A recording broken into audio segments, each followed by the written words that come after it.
Hi, I'm Tim Jones, the editor of guardian.co.uk/music. On the right we have Michael Cragg, our music blogger, and then centre stage is Antony Hegarty, who will be taking over the music site for a week. And we're going to start things off with an interview you did with Marina Abramovich. Because we're working on a project with Robert Wilson it's called The Life and Death of Marina Abramovich. I'm doing some of the music for it, so we were out in Madrid and we did a little conversation. Kazuo Ono video. Kazuo Ono actually passed away this year. I wrote the obituary for him for The Guardian, and in the late spring and or the early summer. And but before that, I gotten a chance to go out and visit him at his studio in Yokohama and spend some time with his son, who's also a dancer. And we did a kind of a tribute piece.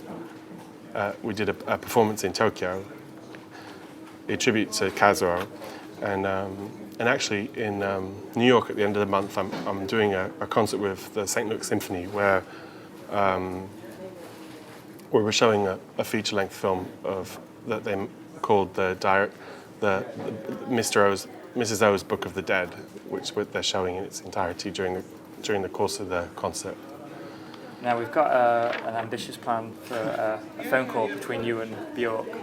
She's been doing a lot of environmental activism in Iceland around the denationalization of the energy supply, energy sources in Iceland. So she's been working really hard on that, getting unusually involved politically, and so I wanted to talk to her a little bit about that. And you've made music together before as well. Yeah, she sang on my new record, a song we did a duet together that she wrote with me called Fletta, and so we'll probably gossip about that too. I don't know. We'll see. Also, we have kind of different takes on the future and thinking. I like to ask artists what they think is going on with the weather and the future and what they anticipate.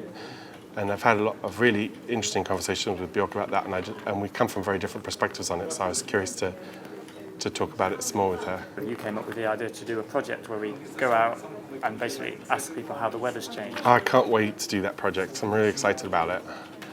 Yeah, because I originally was thinking about interviewing all these different artists and things about it, but then it seemed like the best thing to do was just to go out and see if we could get a kind of a consensus or an overview of public opinion about the weather, hopefully from around the world, just what people's perception is of the weather, whether they feel it's changed or not.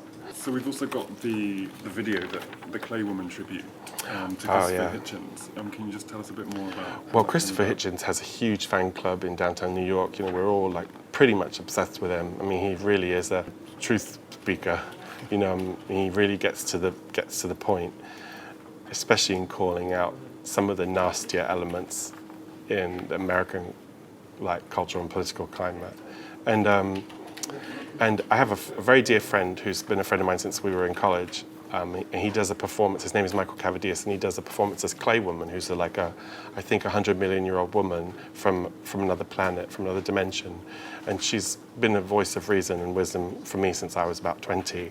So I always ask Clay Woman's opinion. And Clay Woman came to visit me, or actually I was chatting with her on the phone, and she told me that she wanted to make a piece about Christopher Hitchens since he had declared that he had cancer. She wanted to just express her appreciation for him